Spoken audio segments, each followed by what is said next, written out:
Au nom du Père et du Fils et du Saint-Esprit, ainsi soit-il. Notre Père qui êtes aux cieux, que votre nom soit sanctifié, que votre règne arrive, que votre volonté soit faite sur la terre comme au ciel. Donnez-nous aujourd'hui notre pain de chaque jour. Pardonnez-nous nos offenses, comme nous pardonnons à ceux qui nous ont offensés.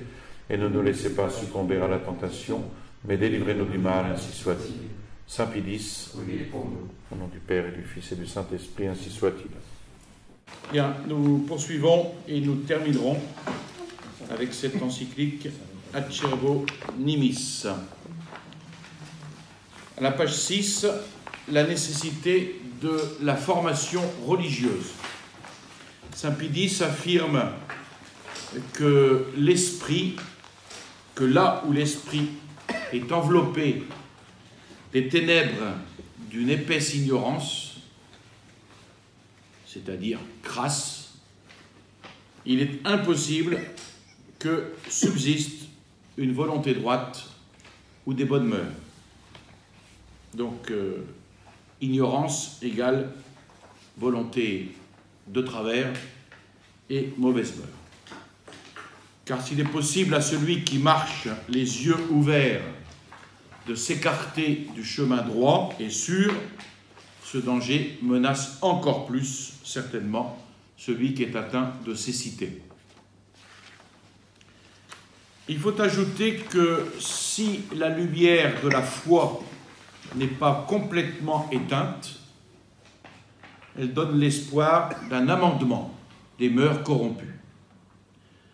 Mais si les deux s'unissent, c'est-à-dire corruption des mœurs et défaillance de la foi, par exemple, à peine y aura-t-il place au remède et le chemin de la perdition est ouvert. Donc, de l'ignorance de la religion dérivent de nombreux et graves dommages. L'instruction étant si utile et nécessaire, alors, qui a le devoir de garder les esprits de cette pernicieuse ignorance et de leur inculquer une science si nécessaire. Saint Pie X pose la question, qui a ce devoir de garder les esprits et d'inculquer une science si nécessaire? Il n'y a aucun doute sur ce point, cette obligation incombe à tous ceux qui sont pasteurs d'âme et qui sont tenus, de par le précepte du Christ, de connaître et de paître les brebis qui leur sont confiées. Or, paître, c'est tout d'abord enseigner. Comme dit saint Paul, le Christ ne nous a pas envoyés baptisés, mais évangélisés. Et la première charge de ceux qui sont préposés de quelque manière au gouvernement de l'Église, c'est d'instruire les fidèles de la doctrine sacrée. Donc là, il indique bien à qui incombe ce devoir.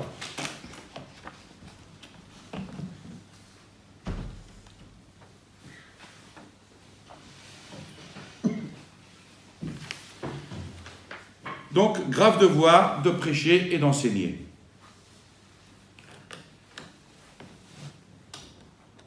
Saint Pie X, donc, fait l'éloge de cette instruction et il montre quel en est le prix devant Dieu.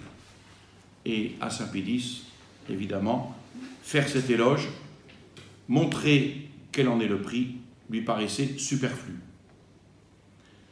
La pitié témoignée aux pauvres en soulageant leur misère est certes grandement louée par Dieu, mais le zèle et le labeur par lesquels sont ménagés aux âmes l'enseignement et les conseils, non pas des biens éphémères du corps, mais les biens éternels, lui paraissaient nettement supérieurs. Donc faire la charité, c'est bien, mais enseigner, c'est nettement supérieur. Rien ne peut être plus agréable à Jésus-Christ, qui est le sauveur des âmes. Donc saint Pie X veut mettre en relief, et avec insistance, ce point essentiel. Un prêtre, quel qu'il soit, n'a pas de fonction plus importante que celle-là. et n'est tenu par aucun lien plus étroit que celui d'enseigner.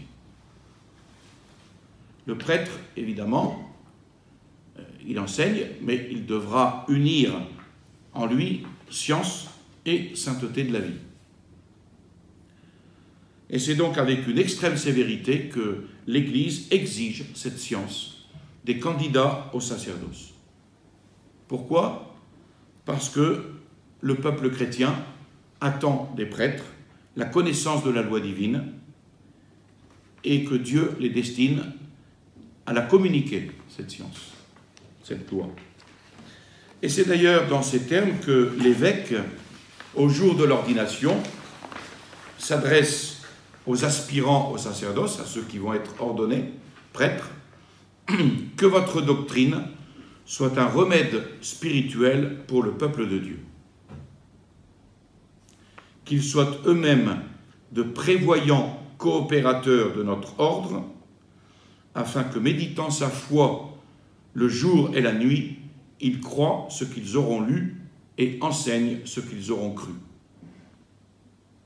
Et c'est d'autant plus vrai pour ceux qui ont la charge de directeurs d'âme, en vertu de leur dignité, et comme au terme d'une sorte de contrat, pour que les fidèles ne soient plus désormais de petits enfants ballottés à tout vent de doctrine, au milieu de la malice des hommes, mais que, pratiquant la vérité dans la charité, ils croissent en toutes choses dans celui qui est le chef, le Christ. C'est pour cela que le Concile de Trente, s'occupant des pasteurs des âmes, déclare que leur premier et principal devoir est d'instruire le peuple chrétien. Ce n'est pas d'amuser la galerie, c'est d'instruire le peuple chrétien. Ce concile leur ordonne de parler au peuple de la religion et non pas, je sais pas, de prêcher sur l'écologie, sur les migrants. Ce concile leur ordonne de parler au peuple de la religion, au moins le dimanche et les jours de fête solennelle, durant le temps de l'Avent et du Carême, tous les jours ou au moins 3 fois la semaine. Il ordonne aussi aux curés, au moins les dimanches et jours de fête, d'enseigner aux enfants, soit eux-mêmes, soit par d'autres, les vérités de la religion, et de leur apprendre aussi l'obéissance envers Dieu et leurs parents. Et lorsqu'il s'agit de l'administration des sacrements, il leur enjoint d'en enseigner la nature, l'efficacité à ceux qui doivent les recevoir, et cela dans un langage courant et facile.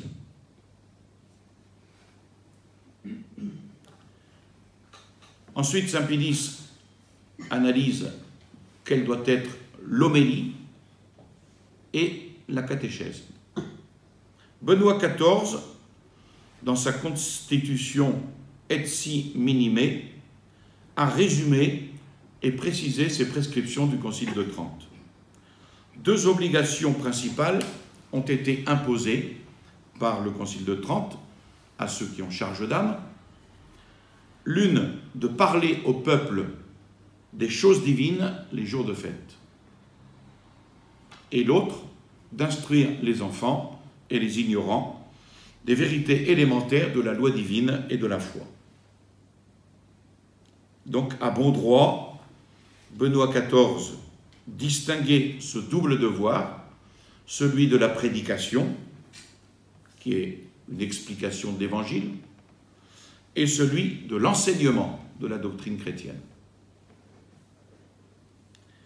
Et saint Pie explique pourquoi ceux qui, désirant diminuer leur travail, se persuadent que l'homélie peut tenir lieu de catéchisme, se trompent.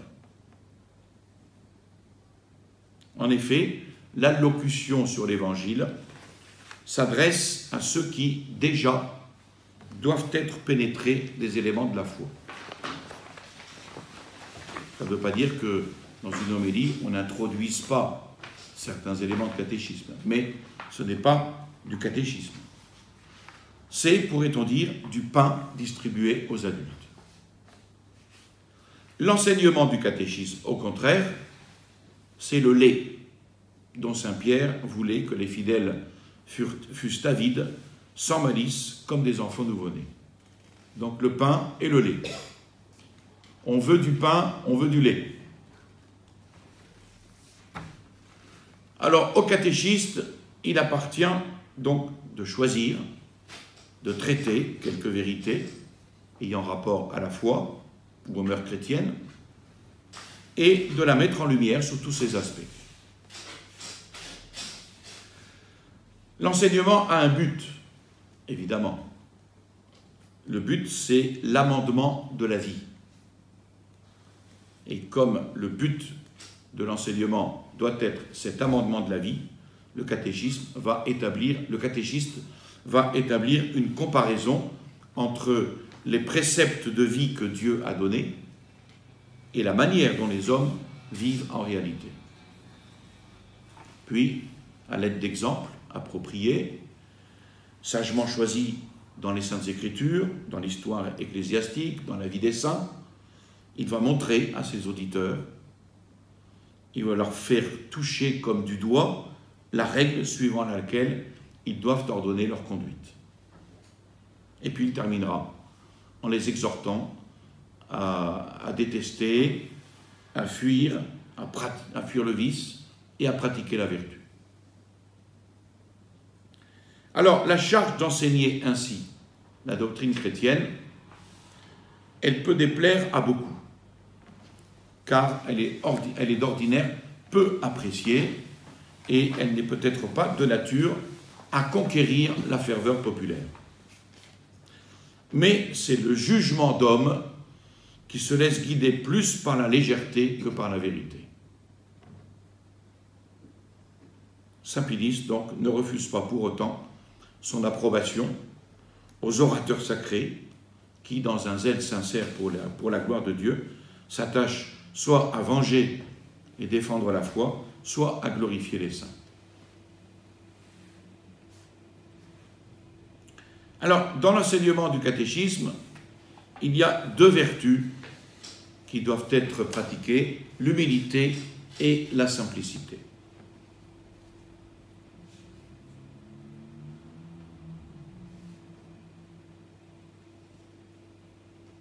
Leur travail exige un autre travail préalable, celui des catéchistes, parce que sans celui-ci, il n'y a pas de fondement, et c'est en vain que travaillent ceux qui bâtissent la maison. On ne bâtit pas sur du sable, on bâtit sur un fondement, et le fondement, c'est la doctrine catholique. Trop fréquemment, dit saint Pilice, les discours les plus pompeux, qui sont applaudis par les assemblées les plus nombreuses, ont pour unique résultat de chatouiller les oreilles et n'émeuvent pas les cœurs. C'est de l'instruction catéchétique au contraire, bien que humble et simple de langage, que Dieu dit par Isaïe, je cite donc le prophète Isaïe, « De même que la pluie et la neige descendent du ciel et n'y retournent pas, mais abreuvent la terre, la pénètrent, la font germer, procurent la semence à qui sème et le pain à qui mange, ainsi sera ma parole qui sortira de ma bouche. Elle ne reviendra pas inutile vers moi, mais elle fera tout ce que j'ai voulu et elle accomplira ce pourquoi je l'ai envoyée. » Saint Pilice pense qu'il faut juger de même des prêtres qui, pour mettre en lumière les vérités de la religion, composent de laborieux ouvrages. Ils méritent estime, mais combien en est-il qui étudient des ouvrages de ce genre et qui en tirent un profit proportionné à la peine et au désir de l'auteur? Ici, c'est du bon sens. Par contre, si l'enseignement de la doctrine chrétienne est bien donné, il procure toujours quelque utilité aux auditeurs. Il convient en effet de le rappeler pour enflammer le zèle des ministres de Dieu, car le nombre de ceux qui ignorent tout de la religion, ou de ceux qui n'ont de Dieu et de la foi chrétienne qu'une connaissance telle qu'au milieu de la lumière de la vérité catholique, elle leur permet de vivre au milieu des idolâtres, le nombre de ces gens-là est immense. Nombreux, hélas, sont les enfants, les adultes, les vieillards, qui ne connaissent absolument rien des principaux mystères de la foi et qui entendent le nom du Christ et qui entendant le nom du Christ, répondent « Qui est-il pour que je croie en lui ?» Par suite, ils ne considèrent pas comme une faute de concevoir, de nourrir des haines à l'égard d'autrui, de conclure les contrats les plus iniques, de diriger des entreprises malhonnêtes, de prêter à usure, d'accomplir d'autres turpitudes de ce genre. En effet, ignorant la loi du Christ, qui non seulement défend les actes honteux, mais défend d'y penser et de les désirer sciemment, si pour une raison ou une autre ils s'abstiennent peut-être des plaisirs obscènes, ils nourrissent dans leur esprit, vide de toute notion religieuse, les pensées les plus malsaines. Et ces vices se rencontrent non seulement à la campagne, ou dans la portion misérable du petit peuple, mais encore et peut-être plus fréquemment chez les personnes d'un rang plus élevé.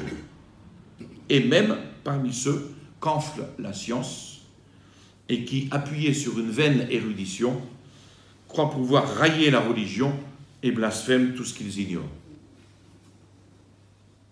Donc, il faut reprendre l'enseignement du catéchisme. Si d'une terre qui n'a pas reçu de semences, il est vain d'attendre une moisson, comment espérer de bonnes générations si elles n'ont pas été instruites au moment nécessaire de la doctrine chrétienne? Et saint Pilice conclut que puisque la foi languit de nos jours, au point que chez beaucoup elle est presque morte, la charge de l'enseignement catéchétique est remplie avec négligence et totalement omise. Alors on allègue, en guise d'excuse, que la foi nous est accordée par un don gratuit et que chacun la reçoit dans le baptême. Mais c'est totalement vain d'alléguer cela. Oui, nous avons reçu au baptême le germe de la foi, mais cette semence, car c'est une semence, cette semence toute divine, comme dit saint Marc, ne lève pas et ne produit pas de grands rameaux. Elle ne lève pas, elle ne produit pas de grands rameaux si elle est abandonnée à elle-même et comme à sa vertu native. Cette faculté a besoin de la parole maternelle, sous laquelle elle puisse passer en acte, sous l'excitation de laquelle elle puisse passer en acte.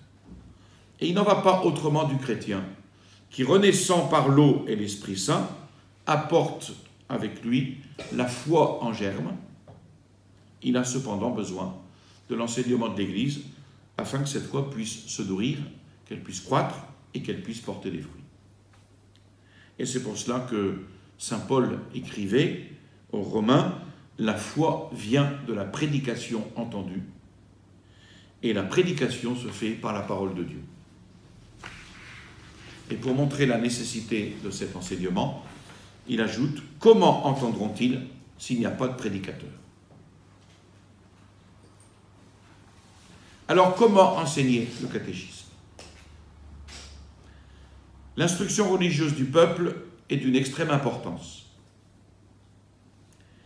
Il faut alors veiller, avec le plus grand soin, à ce que l'enseignement de la doctrine sacrée, qui est l'institution la plus utile pour la gloire de Dieu et pour le salut des âmes, il faut que cet enseignement soit toujours florissant et restauré là où il est négligé. Et voulant satisfaire à ce devoir très grave, saint Pie X, voulant établir partout, en une matière si importante, une pratique unique et uniforme, va alors prescrire et ordonner des règles à suivre dans tous les diocèses du monde. Voici ces règles. Première règle, tous les curés et en général tous ceux qui ont charge d'âme devront, les dimanches et jours de fête de l'année, sans aucune exception, pendant 1 heure, enseigner aux enfants, garçons et filles, au moyen du catéchisme, ce que chacun doit croire et pratiquer pour être sauvé. Alors si nous ne le faisons pas le dimanche, évidemment nous le faisons un autre jour. Deuxième règle, chaque année pendant plusieurs jours, il y a des époques déterminées, ils prépareront garçons et filles à recevoir dignement les sacrements de pénitence et de confirmation. Ce sont les petites récollections que nous faisons quand nous préparons les enfants à la première communion et à la confirmation. De même, chaque jour de carême, et avec un soin particulier, et si besoin, et durant quelques jours après les fêtes de Pâques, ils prépareront jeunes gens et jeunes filles par des instructions et exhortations appropriées à s'approcher saintement pour la première fois de la Sainte Table. Quatrième règle, dans chaque paroisse, on établira canoniquement une association connue sous le nom de Congrégation de la doctrine chrétienne.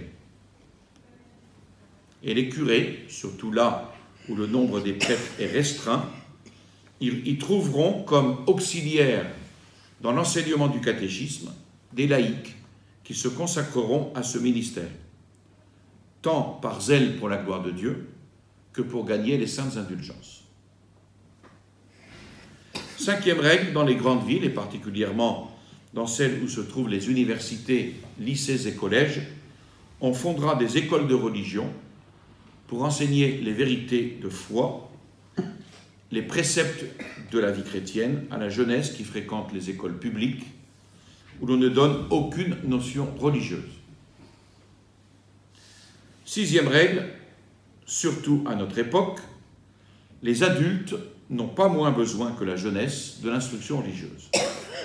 C'est pourquoi, outre l'homélie accoutumée sur l'Évangile, qui doit être donnée tous les jours de fête pendant la messe paroissiale, à l'heure jugée la plus propice à l'affluence du peuple, mais en dehors de l'heure consacrée à l'instruction des enfants, tous les curés et tous ceux qui ont charge d'âme feront le catéchisme aux fidèles en un langage facile et adapté à leur intelligence. Ils se serviront à cet effet du catéchisme du Concile de Trente, et de manière à parcourir en l'espace de 4 ou 5 ans tout ce qui concerne le symbole, c'est-à-dire le credo, les sacrements, le décalogue, la prière et les commandements de l'Église. Donc saint Pie X exhorte les évêques à faire appliquer ses décisions et ses prescriptions dans leur diocèse, et sans retard et intégralement.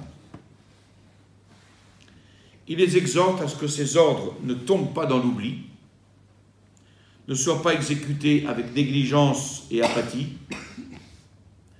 et pour éviter cela, c'est-à-dire pour éviter la négligence et l'apathie, les évêques doivent recommander avec insistance de ne pas aborder le catéchisme à l'improviste, mais après une sérieuse préparation, afin de ne point prononcer les paroles de la sagesse humaine dans la simplicité du cœur et la vérité de Dieu, et de suivre l'exemple du Christ qui, bien que révélant des choses sacrées depuis la création du monde, disait cependant toutes choses en parabole à la foule et ne leur parlait point sans parabole. Donc il faut une bonne préparation. Saint Pédis ne veut pas que par zèle pour cette simplicité, on se persuade qu'en ce genre, il ne faut ni labeur ni méditation. Donc, pas d'improvisation. Il en faut, au contraire, labeur et méditation, ici plus qu'ailleurs. Il est beaucoup plus facile de trouver un orateur à la parole abondante et brillante qu'un catéchiste dont l'enseignement soit de tout point digne d'éloge. Quelle que soit donc la facilité naturelle de pensée et d'élocution que l'on ait reçue, il faut bien retenir que jamais on ne parlera de la doctrine chrétienne avec fruit pour les âmes à des enfants ou au peuple si on est préparé et exercé par une sérieuse méditation. Ils se trompent donc beaucoup, ceux qui se fiant, par exemple, à l'ignorance et à la lenteur intellectuelle du peuple, pensent pouvoir s'acquitter de cette tâche avec indolence. Au contraire, plus arriérés sont les auditeurs, plus il faut de zèle et de soin pour approprier les vérités les plus sublimes, déjà si élevées, au-dessus des intelligences ordinaires, à la compréhension plus faible des ignorants, à qui, tout autant qu'aux savants, elles sont nécessaires pour acquérir le bonheur éternel. Et saint Pédis termine cette encyclique en adressant la parole de Moïse: « Si quelqu'un est pour le Seigneur, qu'il se joigne à moi. » Il prie et il supplie d'observer quelle ruine des âmes entraîne à elle seule l'ignorance des choses divines.